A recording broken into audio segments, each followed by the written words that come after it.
Herkese merhabalar. Bu tarihte sizlere evde Popeyes'in acılı kanat menüsü nasıl yapılır onu anlatacağım. Tarifi videonun altındaki açıklama kısmına ekledim. Popeyes'in bir menüsünü yapmam için çok ısrar ettiniz. Bomba bir tarif daha geliyor. Diyarbakır'da Ceylan Karavil'de Popeyes'a geldim. Şimdi acılı kanat menüyü deneyeceğim. 8'li acılı kanat menünün fiyatı 28.95 TL. Acılı kanat menüyü aldık. Şöyle göstereyim. Kıvamı bu şekilde. Bu şekilde yine patates veriyorlar. Daha önce ben bunu yapmıştım. Bir tadına bakıyorum. Şöyle bir tanesini alıyorum.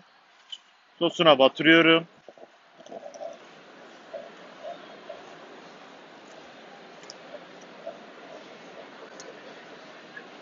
Yumuşacık, dışı da çıtır çıtır.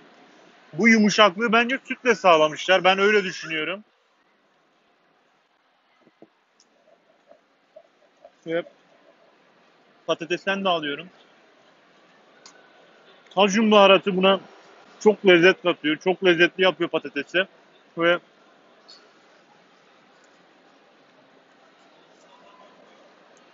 gerçekten dört dörtlük. Umarım bu lezzeti, bu kıvamı yakalarım. Patates alıyorum. Patatesin kilosu 2.49. Bunun hepsini kullanmayacağım. 1 litre sıvı yağ alıyorum. Bunun fiyatı 7.75 TL. Hem patateste kullanacağım hem tavukta kullanacağım bunu. Ekmek kırıntısı var. Bunun fiyatı 38.7 TL. Bu bizim için çok önemli, olmazsa olmazlardan. 1 kilo un alıyorum. Bunun fiyatı 3.99 yani 4 TL. Tavuk kanat alıyorum. Bunun fiyatı 21.45 TL. 1 litrelik süt alıyorum. Bunun fiyatı 3.95 TL. Bunun da hepsini kullanmayacağım. 10 adet yumurta alıyorum. Bunun fiyatı 11.17 TL. Bunun hepsini kullanmayacağım. Tüm alışverişi yaptım. Fiyat bilgilendirmesini yaptım. Şimdi tarifi yapmaya geçebiliriz. Başta tavukların pamuk kıvamına gelmesi için bir sos hazırlayacağız. Bir gün boyunca buzdolabında bekleteceğiz. Şimdi o işlemleri yapmaya geçiyorum. Tavukları bir kaba koydum. Şimdi bunu iyice yıkıyorum. Her tarafını tertemiz yapmanız gerekiyor. Tavuğun temizliği çok ama çok önemli. Onun için bu şekilde elinize alıp yoğurmanız gerekecek. İyice temizlendiğine dikkat edin. Tavukların suyunu süzüyorum. Tavuklarımız artık tertemiz. Tavukların böyle yumuşacık olması için bir karışım hazırlayacağım. İçerisine 1 bardak süt ekliyorum.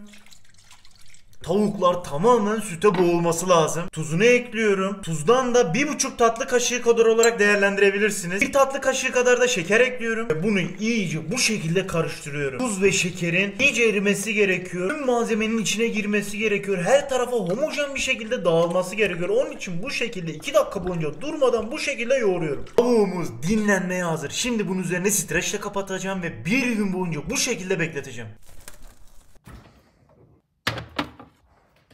Tavukları tam tamına bir gün beklettim. Şimdi dışarı çıkarıyorum. Strecinden çıkarıyorum bu şekilde. Kıvamı çok güzel gözüküyor. Daha fazla süt vardı. Sütün bir kısmını içine çekmiş. Sütün asidi, tuzun asidiyle bu yumuşacık pamuk gibi olacak zaten. Tavukları çıkarıyorum. Üzerindeki o fazla sütü süzüp bu şekilde farklı bir yere aktaracağım. Sütü farklı bir şekilde değerlendireceğim. Bir sokak hayvanına vereceğim ben bunu. Tüm tavuğu farklı bir yere koydum. Şu sütü dediğim gibi bir sokak hayvanına vereceğim. Başta patates kızartmasını yapacağım. Patatesleri iyice yıkayıp soyuyorum. 2 tane patatesim var. Bu ikisini de soydum. Şimdi doğrama işlemine geçebilirim. Popeyes patates kızartmasını yapabilmeniz için şöyle bir aparat almanız gerekiyor. Züccaciyelerde 4-5 TL'ye satılıyor bu. Şu şekilde tutuyorsunuz ve bastırıyorsunuz. Bu işlemi yaptıktan sonra patatesi şu şekilde yan çeviriyorsunuz. Kesmeye devam ediyorsunuz. Bir düz bir yan olacak şekilde bu şekilde kesmeye devam etmeniz gerekiyor. O zaman tam Popeyes'in patates kızartmasının şeklini elde edebilirsiniz. Dediğim gibi bir dik bir yan olacak şekilde bu şekilde hepsini kesiyorum. Ve size kıvamını göstermek istiyorum. Şu şekilde delikli olması gerekiyor. Popeyes'in patates kızartması da bu şekilde. Bu arada şunu da belirtmek istiyorum. Popeyes'in patates kızartması çekimini yaptım. Ayrıntılı video için yukarıya link bırakıyorum. Şu an yukarıda olması gerekiyor. Tıklayıp izleyebilirsiniz. Tüm patatesleri doğradım, görüyorsunuz. Mis gibi oldu. Tam Popeyes patates kızartmasının birebir aynı görüntüsünde. Şimdi patatesleri hızlıca şöyle bir kabın içerisine ekliyorum. Bunların nişastası çıksın diye böyle başta önce iyice temizliyorum. Dışındaki o nişastası hem kıtırlaşmasını engelleyecektir hem de patatesin birbirine yapışmasını sağlayacaktır. Onun için nişastasını iyice almanız gerekiyor. Şu şekilde iyice nişastasını aldım. Şöyle 2 kere sudan geçirdim. Görüyorsunuz tam da bu şekilde olması gerekiyor. Suyu kapatıyorum. İçerisine 2 tatlı kaşığı tuz ekliyorum. Soğuk suyu açıyorum ve ağzına kadar yani patateslerin yüzeyini geçecek kadar suyu ekleyeceğim. Tuzun faydası burada patateslerin kararmasını engelleyecek hem de yüzeyindeki o fazla nişastasının yine dışarı çıkmasını sağlayacak. sağlayacağım. Bu şekilde ağzına kadar doldurdum. Suyu kapatıyorum. Yarım saat bu şekilde bekliyorum. Yarım saat bekledim. Su biraz görüyorsunuz bulanıklaştı. Suyunu süzüyorum. Şimdi bunları bir bezle iyice kurutuyorum. Patatesleri bezin üzerine koydum. Şu şekilde katlıyorum ve başta şu şekilde elimle fazla suyunu alıyorum. Ve bu şekilde kendi haline bırakacağım bir 10 dakika. 10 dakika beklettim. Açıyorum ve hepsi kupkuru oldu. Şimdi bunu buzluğa ekleyeceğim. Tüm patatesleri şöyle borcamın içerisine ekliyorum. Şimdi bunları 1 saat buzlukta bekleteceğim.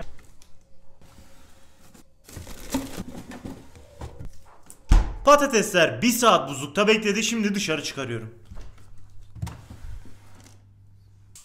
Ocağın altını yakıyorum. Tencereyi ocağa ekliyorum. İçerisine boldan yağ ekliyorum.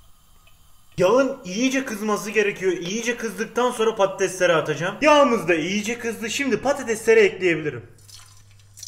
Tek tek bu şekilde üst üste gelmeyecek şekilde patatesleri böyle dikkatli bir şekilde ekliyorum. Sakın çok fazla patates koymayın. Çok fazla patates koyarsanız bu sefer patatesleriniz birbirine yapışır ve istediğimiz çıtırlığı elde edemeyiz. Zaten böyle çok çıtır olmuyor. Sadece dış kısmı çıtır oluyor. İçi yumuşacık oluyor. Patatesler 7-8 dakika boyunca bu şekilde kızardı yüksek ateşte. Şimdi bunları dışarı çıkaracağım, soğutacağım, tekrardan kızartacağım.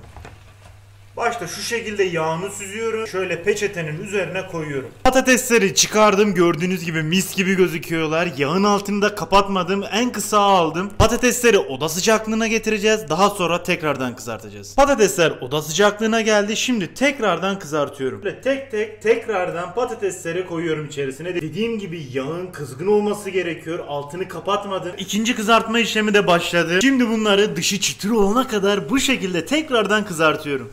Ekledikten sonra bir 5 dakika içerisinde zaten çıtırlaşmaya başlayacaklar. Özellikle ince olanlar, mesela şu pişmiş. Şunu yine tekrardan bu şekilde peçetenin üzerine koyuyorum. Görüyorsunuz kenarları çıtır çıtır olmuş. İnce olanları erken çıkarıyoruz. Böyle tek tek çıkarıyorum. İnce olanların hepsini çıkardım. Sadece içeride kalın olanlar kaldı. Bunlar da piştikten sonra çıkaracağım. Bunlar da pişti. Bunları da çıkarıyorum. Bunların da yağını iyice süzüyorum.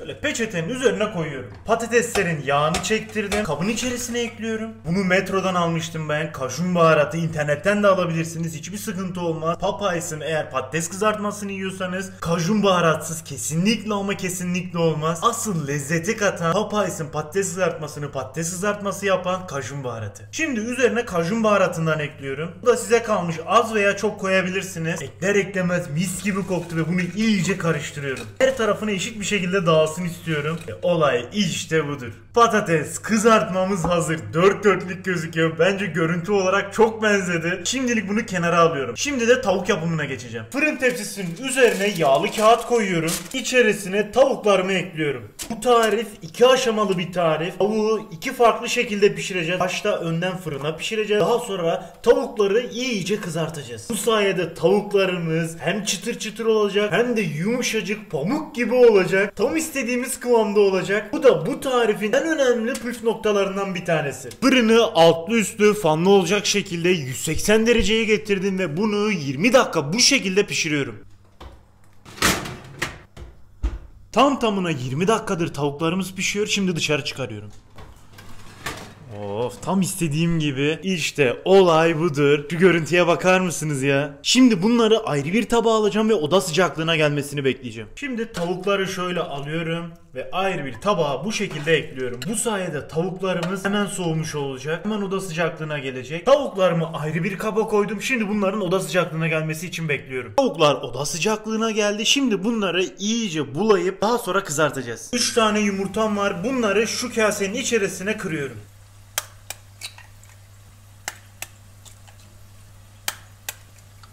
İçerisine 1 çay kaşığı kadar tuz ekliyorum. Bunu iyice karıştırıyorum. Beyazıyla sarısı iç içe girmesi gerekiyor. Kesinlikle böyle parçalı olmaması gerekiyor. Onun için bu şekilde 3 dakika boyunca durmadan çırpın. Yumurtamız hazır. Şimdilik bunu kenara alıyorum. Bir kasenin içerisine 1 su bardağı un ekledim. İçerisine 1 yemek kaşığı pul biber ekliyorum.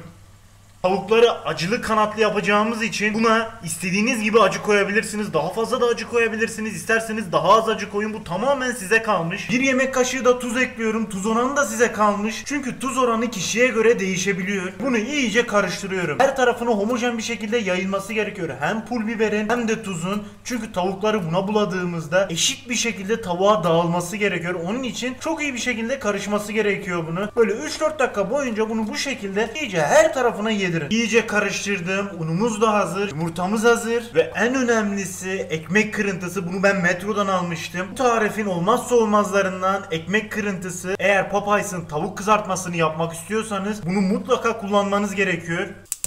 Ocağın altını yakıyorum. Tencereyi ocağa ekliyorum. İçerisine boldan yağ ekliyorum.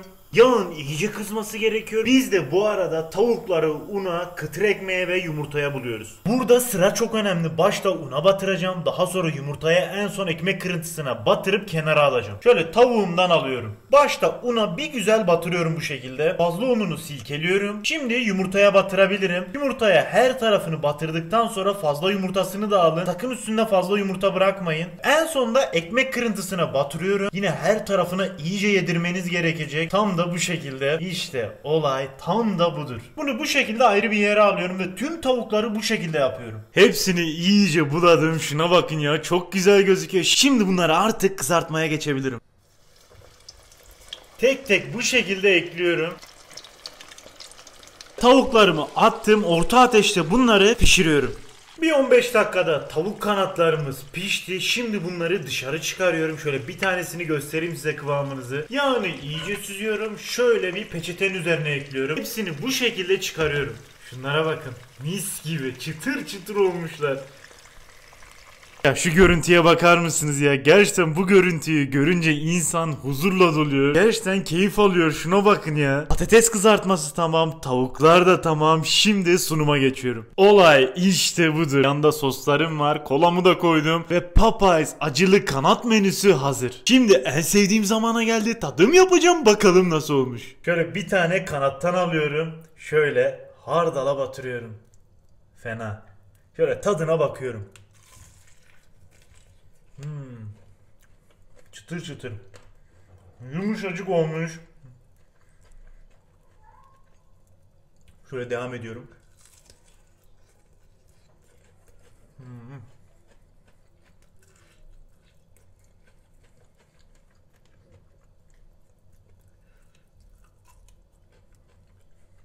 İşte olay budur ya. Gerçekten çok lezzetli olmuş. Şöyle diğerinden de bakacağım, but tarafından. Şöyle butundan alıyorum. Biraz acı sos. Şöyle devam ediyorum.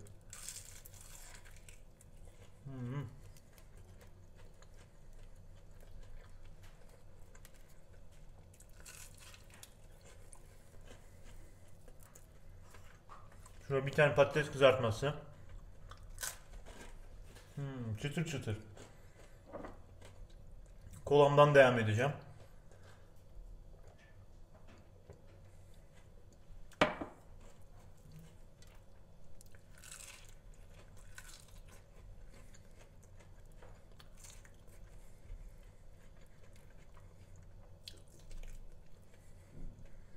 Ya 10 numara 5 yıldız olmuş resmen bu. Şunu da kenara alıyorum. Size şöyle söyleyeyim. Popeyes'te yediğiniz tavuklarla birebir aynısı olmuş. Emin olun hiçbir farkı yok. Yumuşacık olmuş. Şöyle göstereyim kıvamını, nasıl da dağılıyor. Şuna bakın. Muazzam olmuş ya. Gerçekten dört dörtlük olmuş. Elinizle paramparça oluyor. Yumuşacık da olmuş. Dışı da çıtır çıtır olmuş.